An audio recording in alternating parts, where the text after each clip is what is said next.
예, 반갑습니다. 신지은 교수님께서 아카이브 관련해서 여러 가지 말씀을 해주셨고요. 거기에 이제 공통적인 내용도 있고요. 사회과학 연구에서. 그래서 가능하면은 중복되지 않는 내용을 중심으로 해서 21세기 사회과학 연구에서 제기되는 연구윤리와 관련된 쟁점들, 이것을 좀 같이 생각을 나누고, 또 우리가 한국에서 이런 변화와 관련해서 어떻게 대학에서, 학회에서 대응을 할 수 있을 것인가를 같이 생각해보는 이런 시간을 갖도록 하겠습니다.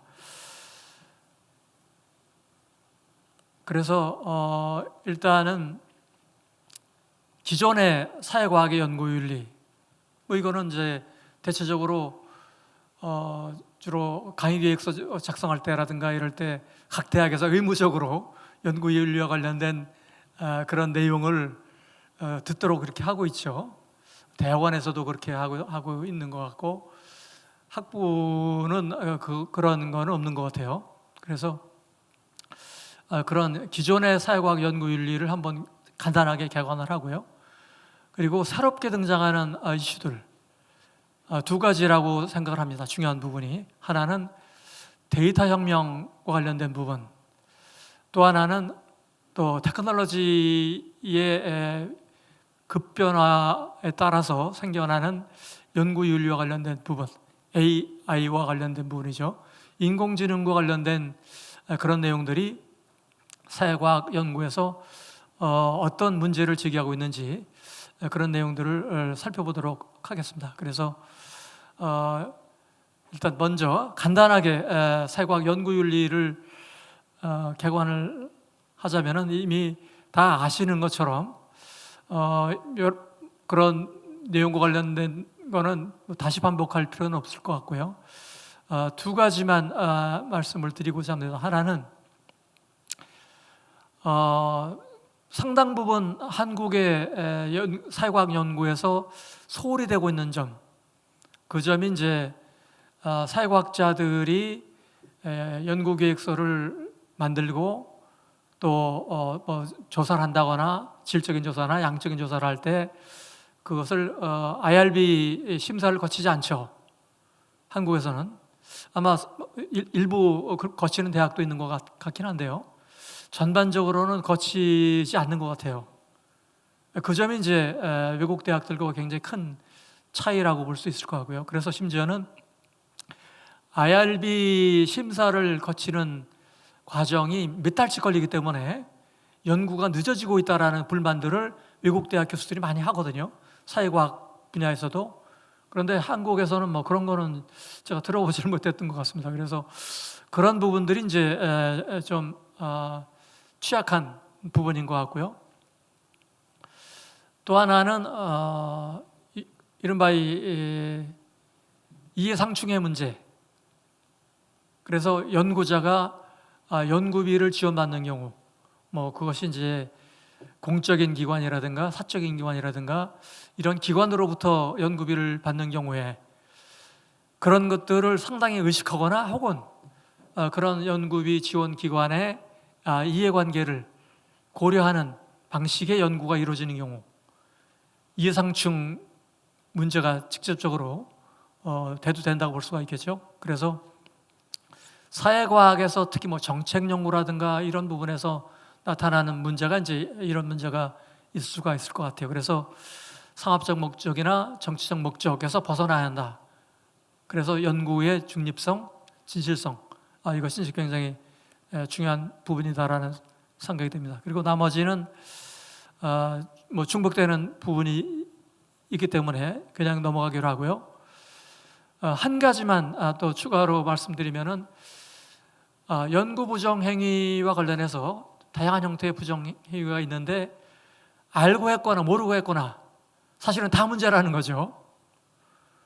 그래서 몰랐기 때문에 익스큐즈가 되는 것이 아니고 몰랐으면 그것 자체가 연구윤리위원과 관련해서 심대한 원인이 될 수 있다는 점에서 연구윤리에 대한 정확한 이해와 또 그것에 기초한 여러 가지 연구 활동, 이것이 이제 굉장히 중요한 부분이라고 볼 수 있을 것 같습니다.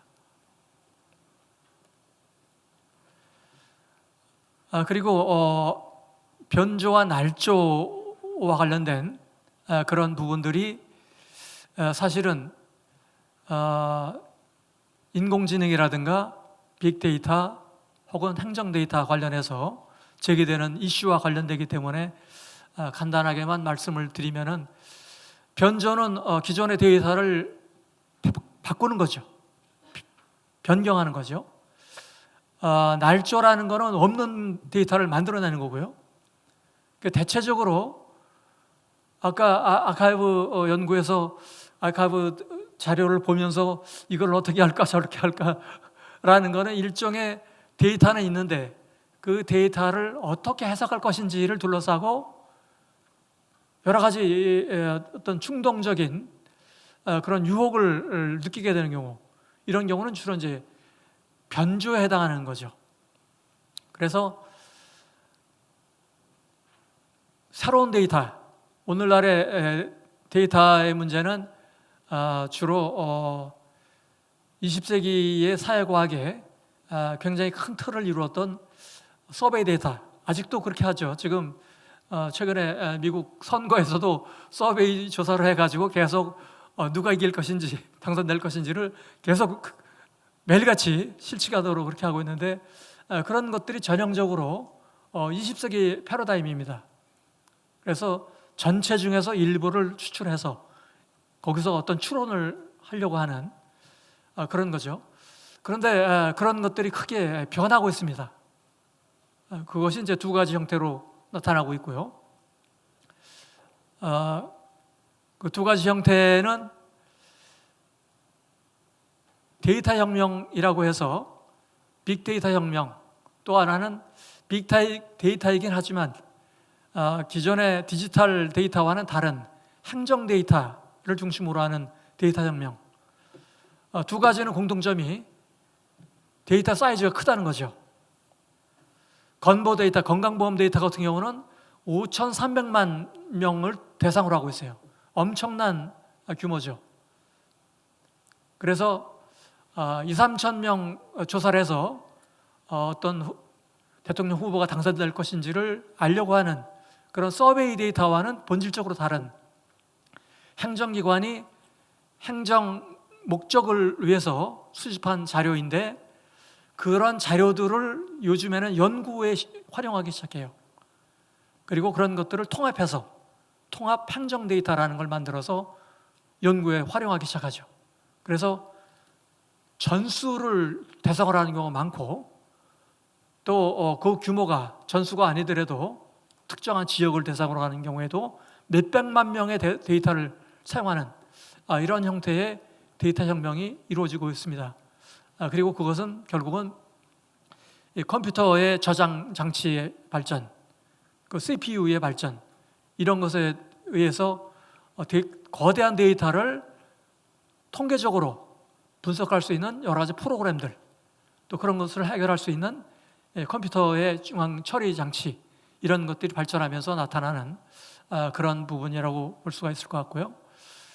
그래서 빅데이터와 관련된 가장 대표적인 거는 결국은 포털 기업들이 모으고 있는 데이터죠. 그래서 자동차 이동에 관한 거, 그 다음에 주로 소비에 관한 거, 카드 데이터를 가지고, 그래서 여러 가지 소비 취향이라든가 여러 가지 경제적인 그런 차원에서 그런 데이터를 이용해서 분석을 하고 또 마케팅을 하려는 이런 시도로 그런 데이터들이 사용되고 있기도 하죠.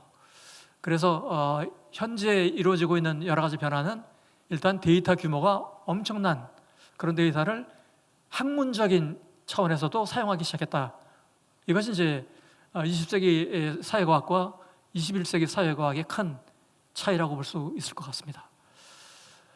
그리고 여기에 행정 데이터, 말씀드린 국민건강보험 데이터와 같은 행정기관이 모은 데이터가 또 결합이 되면서 거대한 데이터, 그래서 과거에는 상상을 못했던 데이터 분석이 이루어지면서 전통적인 추론 통계, 그래서 많은 학생들이 공부하면서 애로사항을 겪는 추론 통계학이 잘 적용이 되지 않는, 왜냐하면 전수이기 때문에 추론이 필요 없는 거죠. 그래서 모집단 전체를 대상으로 하는 이런 분석이 이루어지면서 새로운 사회과학의 흐름들이 만들어지고 있다, 이렇게 얘기를 할 수가 있을 것 같습니다. 그리고 등장하는 문제가 인공지능의 문제죠. 인공지능의 변화는 2020년대 갑자기 대두가 돼가지고 지금 국내외로 인공지능과 관련해서 여러 가지 혼란이 생겨나고 있어요. 왜냐하면 인공지능 자체가 보통 사람들을, 연구자들이 했던 일을, 많은 일을 하고 있기 때문에, 그리고 대응을 하고 있기 때문에, 심지어는 글을 쓰는 일까지 대응을 하고 있기 때문에 여러 가지 문제가 생기기 시작하는 거죠. 그래서 인공지능이 논문을 쓰는 이런 시대가 됐습니다. 그리고 그런 것들이 실질적으로 책으로 판매되기도 하죠. 그리고 인공지능과 관련된 여러 가지 연구 윤리가 아직 정립이 안 돼 있기 때문에 학생들도 인공지능을 이용해서 레포트를 써요. 그럴 정도로, 상당한 정도로 인공지능이 하는 역할이 연구와 관련해서, 또 여러 가지 창작과 관련해서 그런 활동을 하고 있기 때문에 사회과학에서는 큰 문제가 되는 이런 상황이 벌어지고 있습니다. 그래서 인공지능을 활용을 해서 쓴 논문이 정말로 그 저자가 그런 논문을 제출했을 때 그것이 정말로 인정되는 논문이 될 수 있는가? 아니면은 인공지능이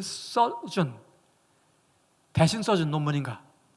뭐 이런 문제가 당장 대두가 되는 문제가 될 수 있겠죠. 그래서 여기에 챗 GPT라는 인공지능 프로그램을 활용을 해서 한국의 저출생 문제 진단에 관한 그런 내용을 써보라고 이용을 해서 여기에 제시가 되어 있습니다. 그래서 인공지능이, 챗GPT라는 인공지능이 4가지 요인을 들고 있어요. 그래서 경제적 불안정, 일과 가정의 양립 어려움, 결혼 및 출산에 대한 가치관 변화, 사회적 지원 부족, 인공지능이 제시한 그런 내용이에요. 어떻게 보면 우리가 다 알고 있는, 그런데 잘 정리를 한 그런 내용이죠. 그래서 이런 내용을 가지고 학생이 레포트를 제출한다. 틀린 건 없죠. 상당히 잘 정리된 그런 내용입니다. 근데 학생이 쓴 것이 아니고 인공지능이 쓴 거죠. 챗 GPT가 쓴 거예요. 그리고 거기에 참고 문헌까지 제시를 했어요. 이거를 좀 더 논문의 형태로 바꿀 수가 있어요. 20페이지, 30페이지, 40페이지 보고서까지 쓸 수 있는 거죠. 그래서 이런 차원에서 본다면은 이른바 인공지능을 이용한 연구물, 그 다음에 레포트, 이런 것들이 언제든지 가능한 이런 시대가 됐고, 보통 개인이 하는 것보다 더 완성도가 높은, 더 체계적이고 정교한 이런 레포트가 챗GPT에 의해서 쓰여지는 이런 시대가 됐어요. 그래서 일대 혼란스러운, 대학에서도 혼란스러운 상황들이 벌어질 수밖에 없는 이런 상황이라고 얘기를 할 수가 있을 것 같습니다. 그래서 이거를 조금 더 논문의 형태로 서론, 본론, 결론의 형태로 써달라고 하니까 이런 형태로 참고문헌까지 넣어가지고 써주는 거예요. 상당히 그럴듯한 논문의 한 40-50% 정도의 내용과 형식을 갖춘 이런 것이 가능하다는 얘기죠. 그래서 학생들 가운데 이런 방식으로 레포트를 준비를 하고 그리고 여기에 일정한 정도의 또 변형을 해서 제출하게 되면은 사실은 교수가 그걸 확인하기가 쉽지가 않아요. 전체적으로 지금 이 시대가 굉장히 과학기술, 인공지능 이런 것들이 발전하면서 학문적으로 굉장히 어려운 상황에 놓여 있다라는 판단이 듭니다. 특히 가르치는 입장에서 보면은 이런 형태의 논문들이 쓰여지고 있고 그리고 이런 식의 레포트가 만들어지고 있고 그런 것들을 판별할 수 있는 그런 것들이 그렇게 잘 돼 있지 않기 때문에 실질적으로 여러 가지 이슈가 지금 현안으로 대두돼 있다라고 얘기를 할 수가 있을 것 같습니다. 그래서 지금 최근에 나온 외국에서 나온 여러 가지 연구윤리 규정들은 이러한 챗GPT와 같은 것을 사용하는 것이 이제는 막을 수 없는 현실이라는 거죠. 그렇다면 그것을 인정하되 그럼 어떤 방식으로 인정할 것인가? 그래서 논문을 쓰거나 레포트를 쓰거나 그걸 썼을 때 어디까지가 챗GPT가 쓴 내용이고 어디까지가 학생 혹은 연구자가 한 것인지를 분명히 밝히는 작업. 이것이 현재 나와 있는 연구윤리의 굉장히 핵심적인 내용입니다. 이것도 모든 대학이 다 그런 건 아니고요. 그래서 그런 연구윤리 규정을 대학, 학회 차원에서 계속해서 만들어가는 이런 과정에 있는 거죠. 그래서 여기에는 미국 심리학회의 규정을 여기에 제시를 했습니다. 그래서 AI 사용하는 것 자체가 막을 수 없는 대세이기 때문에 그런 것들을 어떤 방식으로 활용하고 어떤 방식으로 활용했다라는 걸 분명히 하면서 그것을 할 수 있는지. 그래서 AI가 중요한 부분은 저자나 공저자가 될 수 없다라는 거죠. AI가 그림도 그리고 작곡도 하고 논문도 쓰는 그런 시대가 됐어요. 그런데 AI는 저자가 될 수 없다. 공저자도 될 수 없다. 그러면은 AI가 어떤 일을 했는지 연구에서 논문에서 그런 것을 밝혀야 된다는 거죠. 어디까지가 AI가 한 것이고 어디까지가 AI가 아닌 사람 저자가 연구자가 한 것인지 그런 것들을 분명히 밝힐 필요가 있다라는 그런 내용들을 제시하고 있습니다. 그래서 학회 차원에서 논문을 제출했을 때 AI를 이용했으면은 그 AI를 이용했을 때의 그 명령어 프롬프트라고 하는 그것을 같이 제출하게끔 하는 그런 방식으로 AI의 활용도 어떤 방식으로 활용이 되고 어떤 방식으로 어떤 결과를 만들어내는지 그런 것들을 공평하게 분명하게 드러내게 하는 그런 방식의 그 규정들을 마련을 하고 있습니다. 여기서는 미국 심리학회 규정을 여기에 예를 들었는데요. 그래서 이것이 계속해서 현재 진행에게 변화하는 규정이기 때문에 이 규정이 완성된 규정이라고 볼 수는 없을 것 같고요. 앞으로 계속해서 새로운 규정들이 추가되거나 또 기존의 규정들이 변경되는 이런 과정이 계속해서 이루어질 것 같다라는 생각이 듭니다. 자, 그래서 사회과학에서 한국 사회과학계에서는 아직은 이 문제와 관련된 그런 핵심적인 규정이나 어떤 사례가 나와 있지는 않습니다. 그래서 대학, 학회, 그리고 뭐 연구재단이면 연구재단